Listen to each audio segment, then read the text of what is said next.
Hey guys, hello, hello, hello, Lisa here. Hey, I hope that you are having a wonderful day.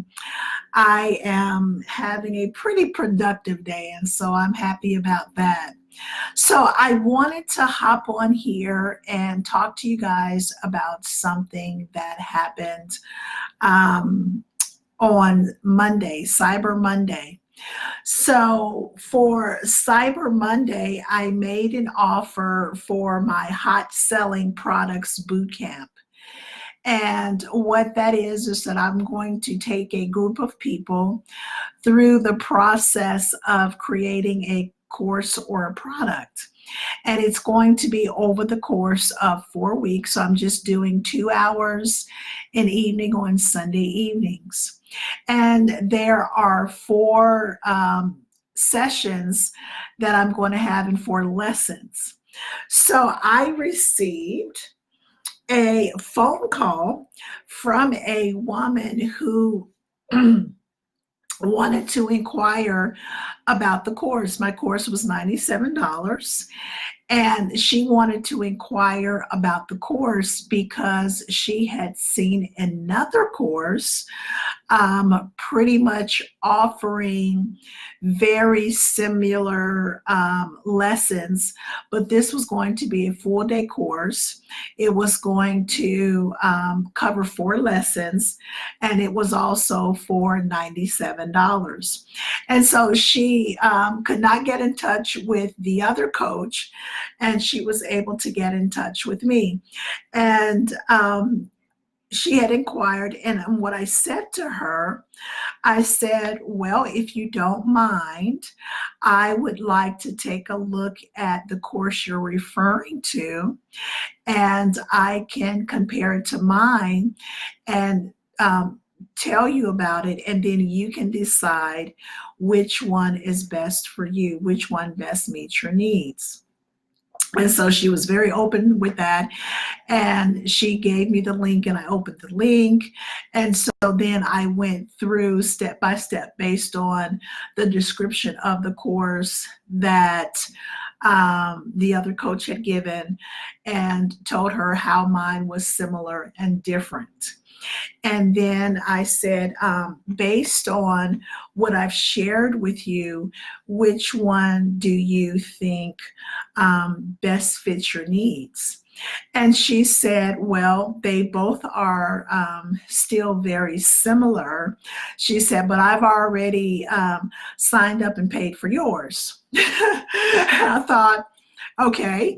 She said, well, she said, because you had me at the very beginning when you said that you were willing to compare and contrast so that I could figure out what was best for me.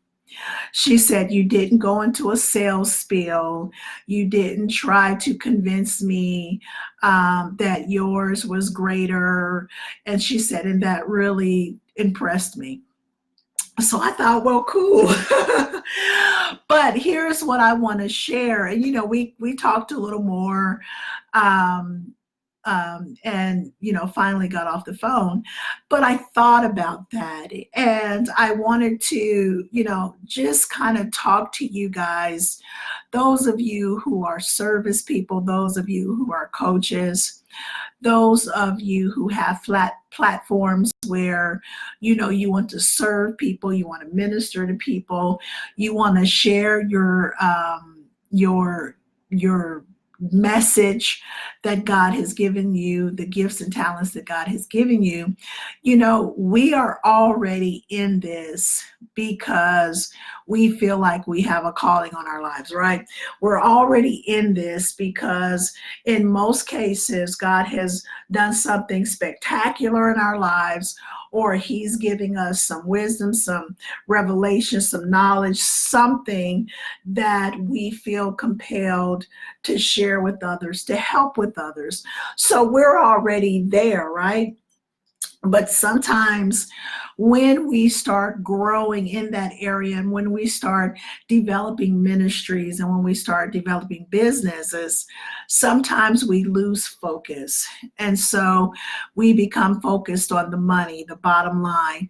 We become focused on the revenue. We become focused on getting clients.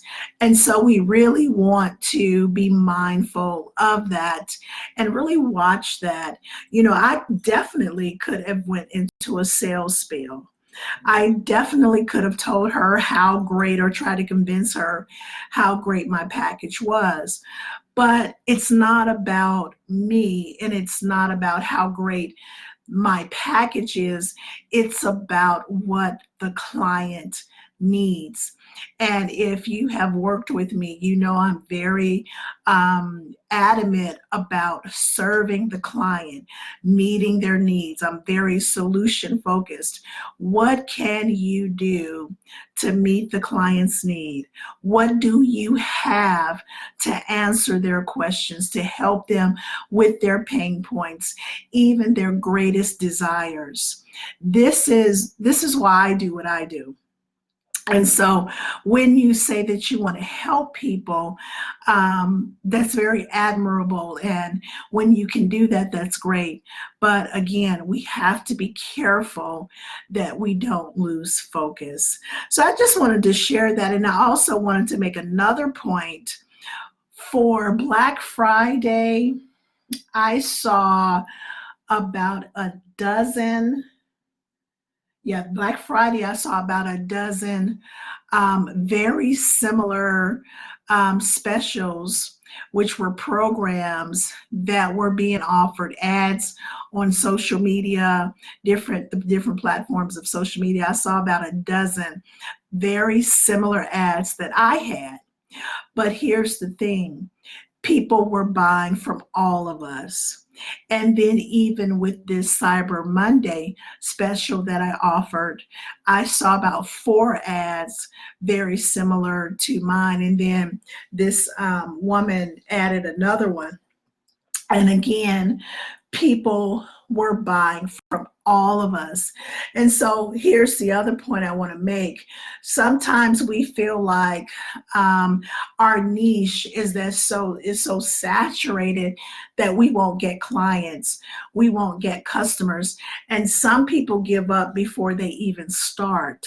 But the fact of the matter is, if there is something, usually, if there is something very popular or the niche is kind of large, then that's telling me that there's a demand for it.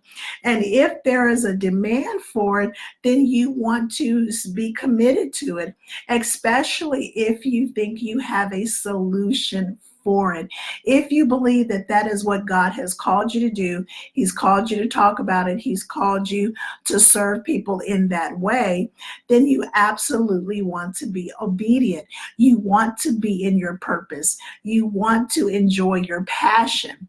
So don't get intimidated about large niches or saturated niches, and don't worry about whether or not people will pay for it.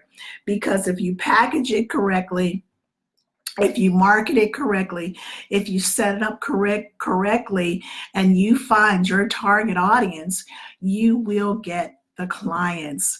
So I just wanted to share that with you. I hope that it benefits you. And if you have any questions about your goals and your vision, or if you need help really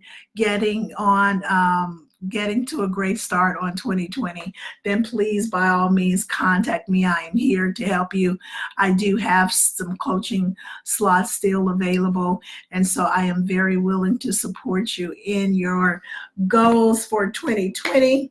And you guys have a wonderful day.